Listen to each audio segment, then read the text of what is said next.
విశాఖ నగరంలో అన్ని సౌకర్యాలతో అభివృద్ధి చేస్తున్నామన్నారు సీఎం జగన్. భోగాపురం ఎయిర్పోర్టుకు విశాఖకు కనెక్టివిటీని మెరుగుపరుస్తామన్నారు. సీఎం జగన్ విశాఖలో పర్యటించారు. విజన్ విశాఖ సదస్సులో పాల్గొని వివిధ రంగాల పారిశ్రామికవేత్తలతో సీఎం సమావేశమయ్యారు.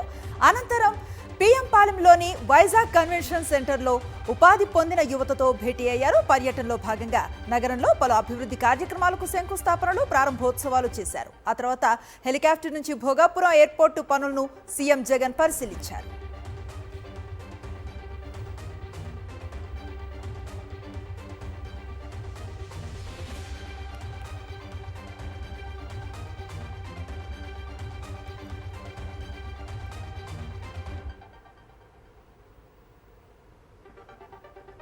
విజన్ విశాఖ పేరుతో ఏర్పాటు చేసిన సమావేశంలో సీఎం జగన్ కీలక వ్యాఖ్యలు చేశారు. ఎన్నికల తర్వాత విశాఖ నుంచే పాలన చేస్తామన్నారు. మళ్లీ గెలిచి విశాఖలోనే ప్రమాణ స్వీకారం చేస్తామన్నారు.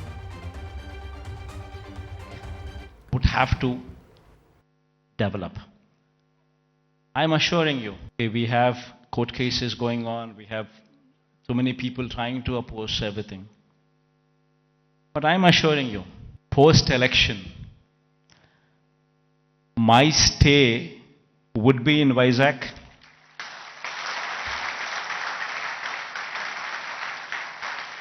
In fact, my swearing-in ceremony also would be in Vizag. అమరావతిని కార్యనిర్వాహక రాజధానిగా మార్చాలంటే 1,00,000 కోట్ల రూపాయల వ్యయం అవుతుందని సీఎం వైఎస్ జగన్మోహన్ రెడ్డి చెప్పారు. అమరావతిలో రోడ్లు, తాగునీరు, విద్యుత్ లాంటి మౌలిక వసతుల కల్పనకు భారీ మొత్తంలో నిధులు వెచ్చించాల్సిన అవసరం ఉందని తెలిపారు.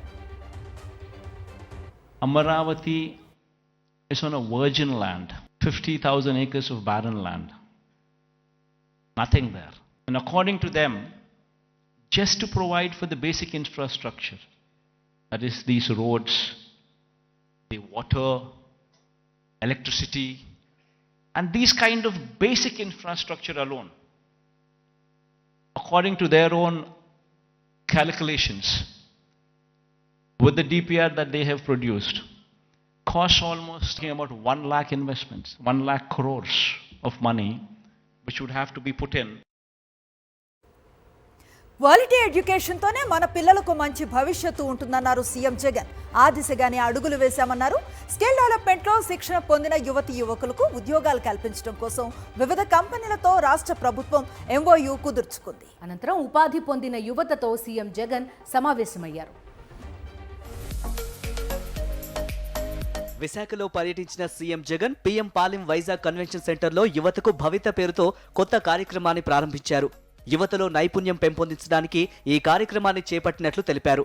విద్యారంగంలో తెచ్చిన సంస్కరణల గురించి ప్రస్తావించిన సీఎం జగన్ 3వ తరగతి నుంచే టోఫెల్ శిక్షణతో పాటు సబ్జెక్ట్ టీచర్ కాన్సెప్ట్ తీసుకొచ్చామని అన్నారు.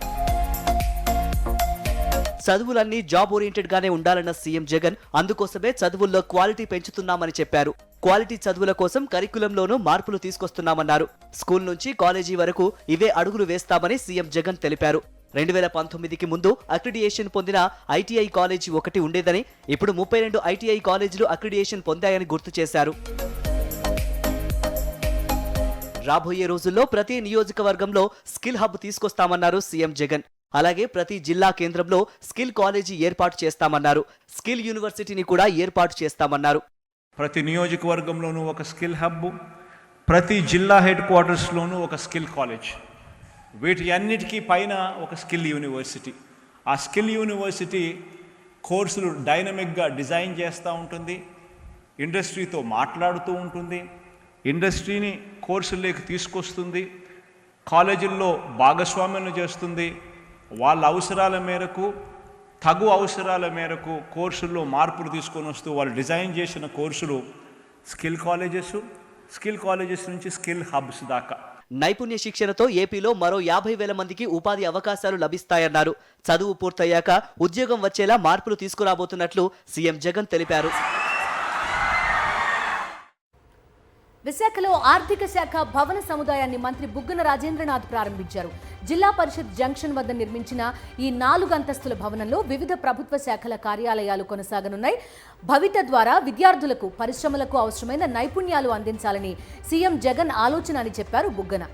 భవిష్యత్ అవసరాలకు తగ్గట్లుగా ఏపీలో ప్రభుత్వ పాలన జరుగుతోందన్నారు. విశాఖపట్నం నగరంలో ఇంటిగ్రేటెడ్ ఫైనాన్స్ కాంప్లెక్స్ బిల్డింగ్ ప్రారంభోత్సవం చేయడం జరిగింది. ఇది దాదాపు 10,000 అడుగులతో ఒక్కొక్క అంతస్తు, ఇంచుమించు ఫైనాన్స్కు సంబంధించిన అన్ని విభాగాలు కూడా, అది ట్రెజరీస్ అనుకోండి, స్టేట్ ఆడిట్ అనుకోండి, జిఎల్ఐ అనుకోండి, వర్క్స్ అకౌంట్స్ అనుకోండి, పిఏఓ అనుకోండి, ఇవన్నీ కూడా ఒకటే చోట. ప్రకాశం, నెల్లూరు, వైఎస్ఆర్ జిల్లాల దుర్భిక్ష ప్రాంతాలను సుభిక్షం చేసే వెలుగొండ ప్రాజెక్టు ప్రారంభానికి సిద్ధమైంది. కరవ ప్రాంత ప్రజల దశాబ్దాల స్వప్నాన్ని సాకారం చేస్తున్నారు సీఎం వైఎస్ జగన్. రేపు ప్రకాశం జిల్లాలో సీఎం జగన్ పర్యటించనున్నారు. ప్రాజెక్టులో అంతర్భాగమైన 2వ టన్నెల్ని రేపు జాతికి అంకితం చేస్తారు. ఆసియా ఖండంలోనే అత్యంత పొడవైన నీటిపారుదల టన్నెల్స్ను యుద్ధ ప్రాతిపదికన పూర్తి చేయడం ద్వారా సీఎం వైఎస్ జగన్ చరిత్ర సృష్టించారు.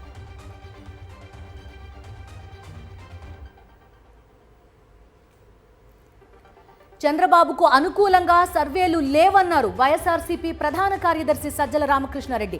చంద్రబాబుకే బలం ఉంటే పొత్తులెందుకని ప్రశ్నించారు. వాలంటీర్ల గురించి తాము గర్వంగా ఫీల్ అవుతున్నామన్నారు ఆయన. బట్ ఒకటే ప్రశ్న, నిజంగా నీకు బలం ఉంటే నువ్వు పొత్తులు ఎందుకు పెట్టుకోవాలి? అసలు నిజంగా నీకు బలం ఉంటే 14-19 మధ్య ఏం చేశాడో చెప్పి ఎందుకు ఓట్లు అడగలేకుండా అన్నాడు చంద్రబాబు నాయుడు. ఇదే మాట నేను ఇంతకుముందు అన్న దీని వ్యవస్థ. మా జన్మభూమి కమిటీలు మేము తీసుకొచ్చాం. ఈ జన్మభూమి కమిటీలు అనేవి ప్రజలకు సేవ చేసేవి.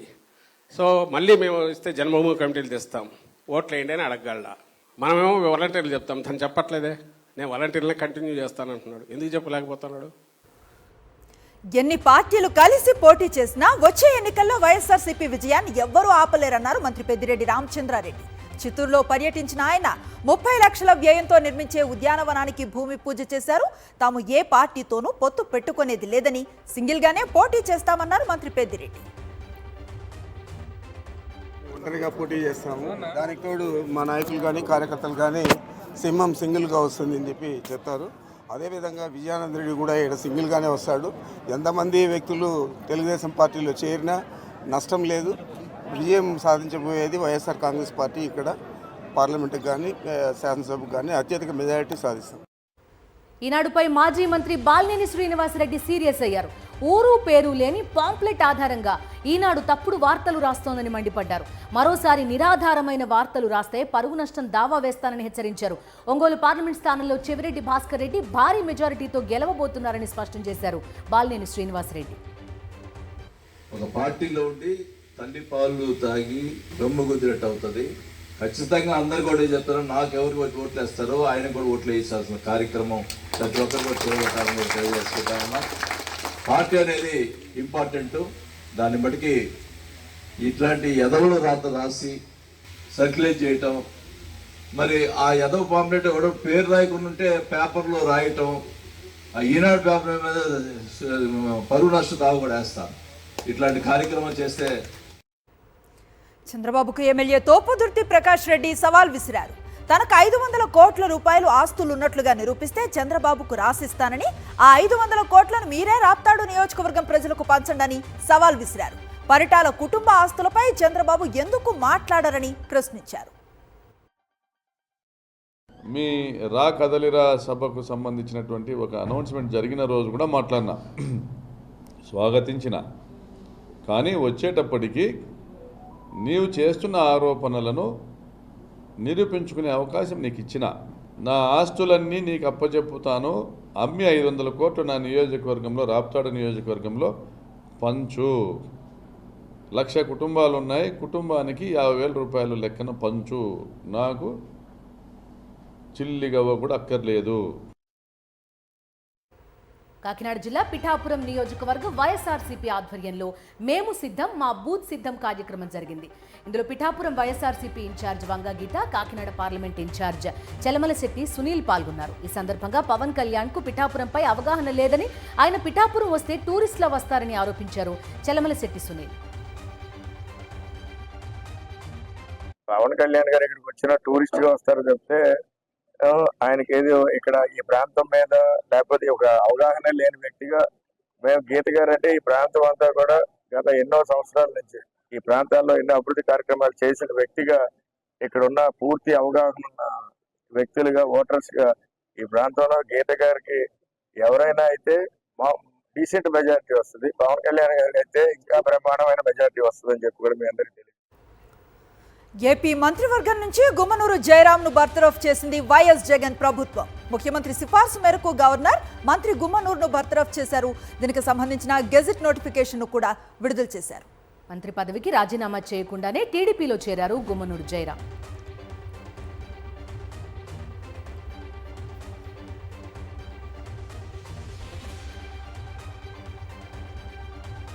టీడీపీ జనసేన ఉమ్మడి సభలను జనం పెద్దగా పట్టించుకోవడం లేదు. మంగళగిరిలో జై హో బీసీ అంటూ టీడీపీ జనసేన అగ్రనేతలు కొండంత రాగం తీస్తే ఆ రాగం వినలేము అని జనం మధ్యలోనే వెళ్లిపోయారు. స్థానిక నాయకులు కష్టపడి జన సమీకరణ చేసినా పరాభవం తప్పలేదు. ముఖ్య నాయకుల వంతు కూడా రాకముందే జన సభ నుంచి తిరుగుబాటు పట్టారు. నేతల స్పీచ్లలో నడుస్తూ ఉంటే జనం ఇలా వెళ్ళిపోతున్న దృశ్యాలే కనిపించాయి. పవన్ కళ్యాణ్ చెప్పే మాటలను కూడా పెద్దగా పట్టించుకోలేదు. మంగళగిరిలో టీడీపీ సభను చూసిన తర్వాత జనంలో తమ అధినేతలకు ఉన్న పలుకుబడి ఎలాంటిదో చూసి సొంత పార్టీ నేతలే నవ్వుకుంటున్నారు. మనందరి అభిమాన పాత్రులు తెలుగుదేశం పార్టీ జాతీయ అధ్యక్షులు ఈ సభాముఖంగా ఈరోజు ఎక్కడ గుర్రం రోడ్డుపైకి ఎక్కారు. ఈ కొద్దిగా కనుక వైసీపీ నాయకులు వెనకేసుకొస్తే కులానికి కూడా ద్రోహం చేసిన వాళ్ళు అవుతారు. ఒకసారి ఆలోచించుకోండి. అలాగే 23 నుంచి 26 వేల మంది బీసీ యువత, బీసీ ప్రజల్ని కేసులు పెట్టారు. సత్యసాయి జిల్లా మడకసిర టీడీపీలో అసమ్మతి జ్వాలలు భగ్గుమన్నాయి. టీడీపీ అభ్యర్థి సునీల్ కుమార్ కు వ్యతిరేకంగా అసమ్మతి వర్గం ర్యాలీ తీసింది. సునీల్ కుమార్ కు టికెట్ ఇవ్వటాన్ని మాజీ ఎమ్మెల్యే గుండుమల తిప్పేస్వామి వర్గం తీవ్రంగా వ్యతిరేకిస్తోంది. ఒక కార్యకర్త పెట్రోల్ పోసుకుని ఆత్మహత్యకు యత్నించాడు.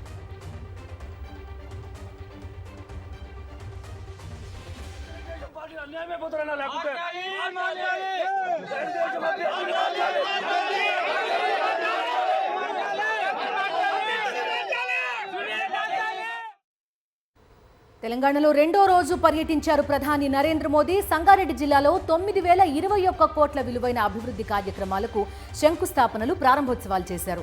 2047 నాటికి అభివృద్ధి చెందిన భారత్ ఆవిష్కరించడమే లక్ష్యంగా కేంద్రం పనిచేస్తోందన్నారు. వికసిత్ భారత్ కల సాకారం కావడంలో తెలంగాణ రాష్ట్రానిది కీలక పాత్ర అన్నారు ప్రధాని మోదీ. రాష్ట్రంలో మౌలిక వసతుల అభివృద్ధికి కేంద్రం పెద్ద ఎత్తున కృషి చేస్తోందని తెలిపారు.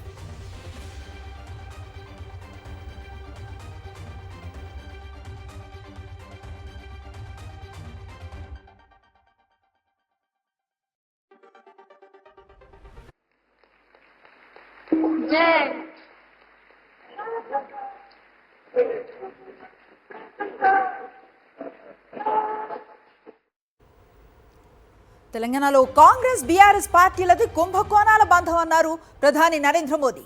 ఒకరి దోపిడీని మరొకరు కవర్ చేసుకుంటున్నారని దుయ్యబట్టారు. పటాన్చెరులో నిర్వహించిన బీజేపీ బహిరంగ సభలో ప్రసంగించిన ప్రధాని మోదీ కాంగ్రెస్ బీఆర్ఎస్లపై విమర్శల వర్షం కురిపించారు.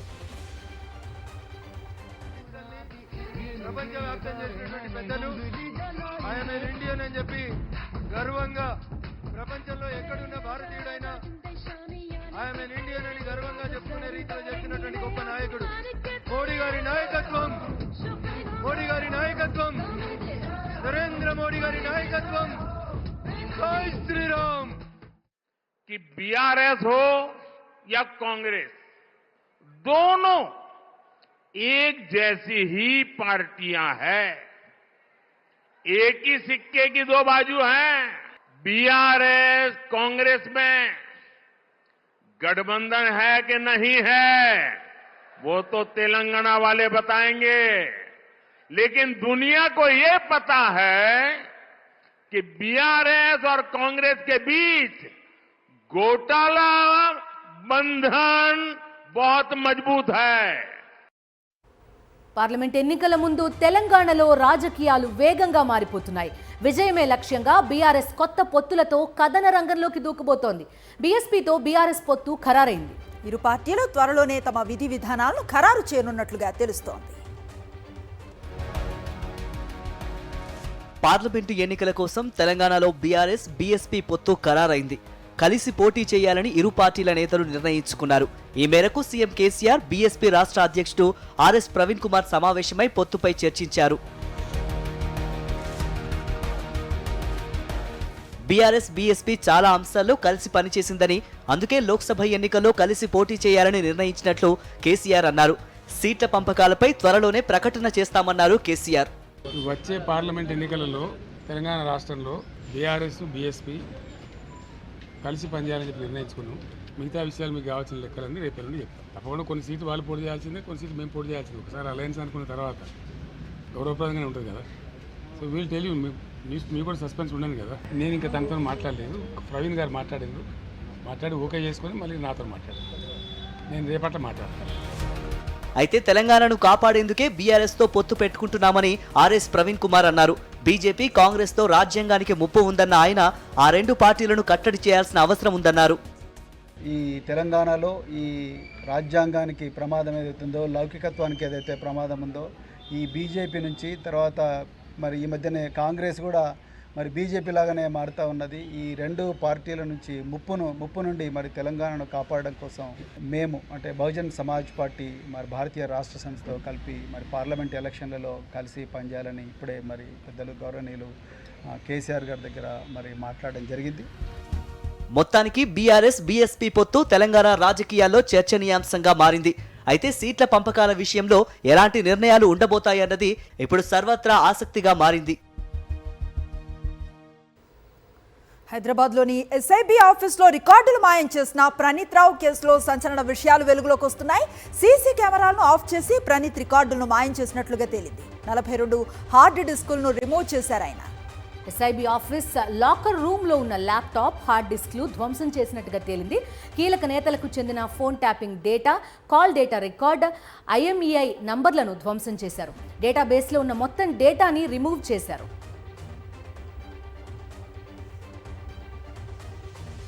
హైదరాబాద్లో నిజాం కాలేజ్ విద్యార్థులు చేపట్టిన ఆందోళన ఉద్రిక్తతలకు దారితీసింది. ఆహారం సరిగా లేదంటూ పెద్ద సంఖ్యలో విద్యార్థులు రోడ్డెక్కారు. దీంతో భారీగా ట్రాఫిక్ జామ్ అయింది.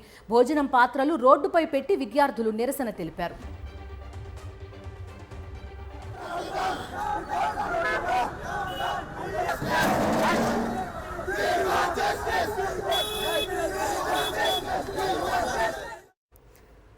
హైదరాబాద్లో నకిలీ మందుల తయారీ గుట్టు రట్టయింది. కల్తీ మెడిసిన్స్ తయారు చేస్తూ ఉన్న ముఠాను డ్రగ్ కంట్రోల్ అడ్మినిస్ట్రేషన్ అరెస్ట్ చేసింది.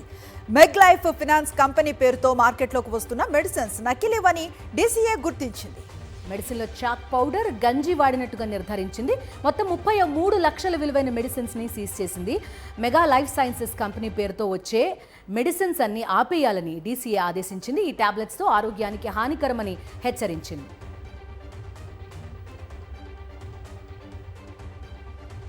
హైదరాబాద్లోని రామోజీ ఫిల్మ్ సిటీలో మహిళా ఉద్యోగిని ఆత్మహత్యపై FIR నమోదైంది. మృతురాలి భర్త శ్రీనివాస్ ఫిర్యాదుతో క్రైమ్ నంబర్ 94/2024 సెక్షన్ 174 కింద కేసు నమోదు చేశారు పోలీసులు. పని ఒత్తిడి కారణంగానే తన భార్య ఆత్మహత్య చేసుకుందని భర్త శ్రీనివాస్ ఫిర్యాదులో పేర్కొన్నారు.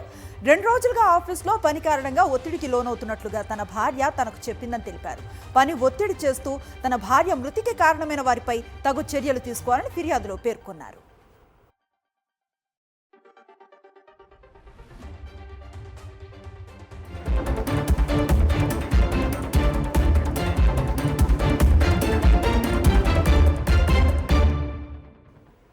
జాతీయ వార్తల్లో కూడా బీజేపీ కేంద్ర ఎన్నికల కమిటీ రేపు సమావేశం కానుంది. రాష్ట్రంలో మొత్తం 17 లోక్సభ స్థానాలకు గాను ఇటీవల 9 స్థానాల్లో ఖరారు చేయగా మిగిలిన 8 స్థానాల్లో పోటీ చేసే అభ్యర్థుల జాబితాను విడుదల చేసే అవకాశం ఉన్నట్లుగా తెలుస్తోంది. ఇప్పటికే అభ్యర్థుల బలాబలాలపై పూర్తి స్థాయిలో కసరత్తును పూర్తి చేశారు. లోక్సభ ఎన్నికల నేపథ్యంలో బెంగాల్ ప్రభుత్వానికి స్ట్రాంగ్ వార్నింగ్ ఇచ్చింది కేంద్ర ఎన్నికల కమిషన్. స్వేచ్ఛగా, నిష్పక్షపాతంగా ఓటింగ్ ప్రక్రియ జరగాలని స్పష్టం చేసింది. ఎన్నికల ప్రక్రియలో హింసాత్మక ఘటనలకు ఏమాత్రం తావులేదన్నారు chief election commissioner Rajiv Kumar. అధికారులు ఏకపక్షంగా వ్యవహరిస్తే సహించేది లేదని హెచ్చరించారు. సార్వత్రిక ఎన్నికల సన్నద్ధతలో భాగంగా పశ్చిమ బెంగాల్లో పర్యటించింది ఈసీ బృందం. We have given very, very strong instructions in no uncertain terms to the entire bureaucracy कि लेवल प्लेइंग फील्ड एस्टेब्लिश करना उनका काम है। किसी भी सूरत में वायलेंस की पूरे चुनाव में कोई जगह नहीं है और मनी पावर की कोई जगह नहीं है। Commission is absolutely determined to ensure 2023 నాటి బెంగళూరు జైలు ఉగ్ర కుట్ర కేసులో దేశవ్యాప్తంగా సోదాలు నిర్వహించింది జాతీయ దర్యాప్తు సంస్థ. 7 రాష్ట్రాల్లో 17 చోట్ల ఏకకాలంలో దాడులు నిర్వహించారు ఎన్ఐఏ అధికారులు. తమిళనాడులో రామనాథపురంలో 2 కస్టడీలోకి తీసుకున్నారు. బెంగళూరు పరప్పన అగ్రహార జైల్లోని ఖైదీలకు ఒక లష్కర్ ఉగ్రవాది నజీర్ ఉగ్ర భావజాలం బోధిస్తున్న కేసులో ఎన్ఐఏ దర్యాప్తు చేస్తోంది.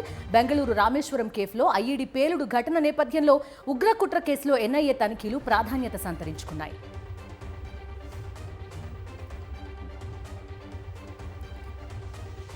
దేశంలోనే మొట్టమొదటి అండర్ వాటర్ మెట్రో సేవలు రేపటి నుంచి ప్రారంభం కానున్నాయి. పశ్చిమ బెంగాల్ రాజధాని కోల్కతాలో నిర్మించిన ఈ అండర్ వాటర్ మెట్రో ప్రాజెక్టును రేపు ప్రధాని మోదీ ప్రారంభించనున్నారు.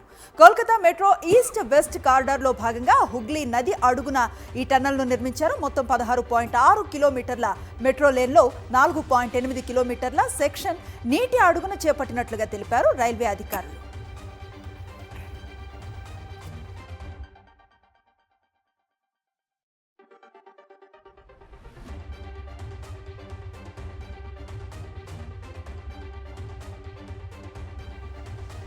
లోక్సభ ఎన్నికల ముందు Karnataka deputy CM DK Shivakumar కు భారీ ఊరట లభించింది. ఆయనపై నమోదైన మనీ లాండరింగ్ కేసును సుప్రీంకోర్టు కొట్టేసింది.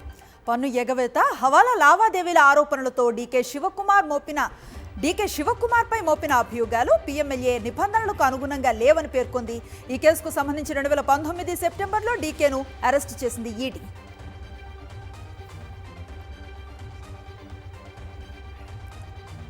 పశ్చిమ బెంగాల్లో కలకలం సృష్టించిన ఈడీ అధికారులపై దాడి కేసును సిబిఐకి బదిలీ చేసింది కలకత్తా హైకోర్టు. కేసులో ప్రధాన నిందితుడు సందేశ్ ఖలీలో మహిళలపై లైంగిక వేధింపులకు పాల్పడ్డట్లుగా ఆరోపణలు ఎదుర్కొంటున్న షాజహాన్ షేక్ను సిబిఐ కస్టడీకి అప్పగించాలని బెంగాల్ పోలీసులను ఆదేశించింది. పీడబ్ల్యూడీ స్కామ్ కేసులో నిందితుడిగా ఉన్న షాజహాన్ ఇంట్లో తనిఖీల కోసం వెళ్లిన ఈడీ అధికారులపై జనవరి 5న దాడి జరిగింది. ఈ ఘటన తర్వాత అజ్ఞాతంలోకి వెళ్లిపోయిన షాజహాన్ షేక్ను ఫిబ్రవరి 29వ తేదీన బెంగాల్ పోలీసులు అరెస్ట్ చేశారు. కోల్కతా హైకోర్టు ఆదేశాలతో షాజహాన్ షేక్ కస్టడీలోకి తీసుకున్నారు కేంద్ర దర్యాప్తు సంస్థ అధికారులు.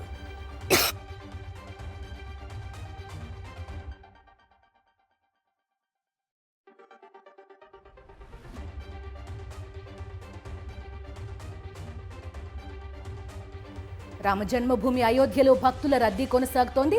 సామాన్యుల నుంచి సెలబ్రిటీల వరకు బాలకరామ్ను దర్శించుకునేందుకు తరలి వస్తున్నారు. రామ భక్తులతో అయోధ్య వీధులు కిక్కిరిసిపోతున్నాయి.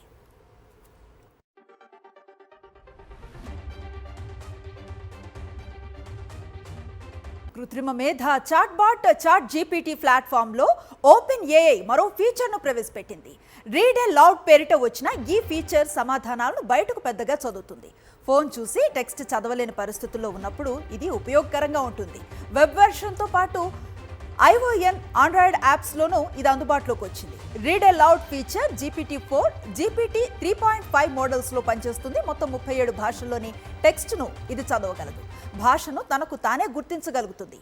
మొబైల్ యాప్లలో టెక్స్ట్పై క్లిక్ చేసి పట్టుకుంటే ఆప్షన్స్లో రీడ్ ఏ లౌడ్ ఆప్షన్ కనిపిస్తుంది. దాన్ని ఎంపిక చేసుకుంటే ఫీచర్ యాక్టివేట్ అవుతుంది.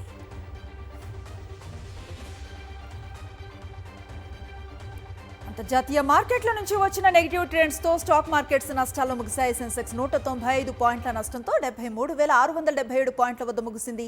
నిఫ్టీ 49 పాయింట్ల నష్టంతో 22,356 పాయింట్ల వద్ద ముగిసింది. ఇక సెక్టార్ సూచీలో టెక్ సూచీలు 0.89%, ఐటీ సూచీలు 1.61%, హెల్త్ కేర్ సూచీలు 0.14% నష్టపోయాయి.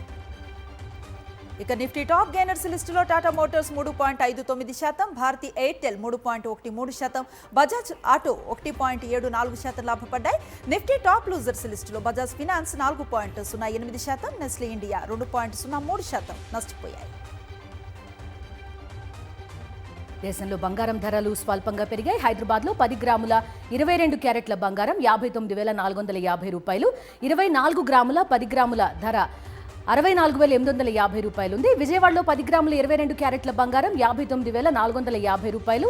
24 క్యారెట్ల బంగారం 64,850 రూపాయలు. చెన్నైలో 22 క్యారెట్ల బంగారం 60,150 రూపాయలకు చేరగా 24 క్యారెట్ల బంగారం ధర 65,620గా ఉంది. ముంబైలో 22 క్యారెట్ల బంగారం 59,450, 24 క్యారెట్ల బంగారం 64,850 రూపాయలు. కిలో వెండి 78,200.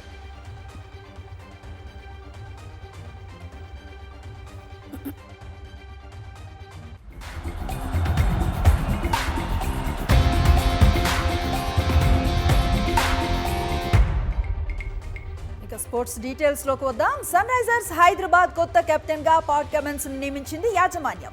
IPL 17 సీజన్ లో జట్టుకు పాట్ కమిన్స్ నాయకత్వం వహించనున్నాడు. ఇటీవల జరిగిన వేళల్లో పాట్ కమిన్స్ సుమారు 21 కోట్ల రూపాయలతో SRH సొంతం చేసుకోగా తాజాగా సారథ్య బాధ్యతలను అప్పగించింది.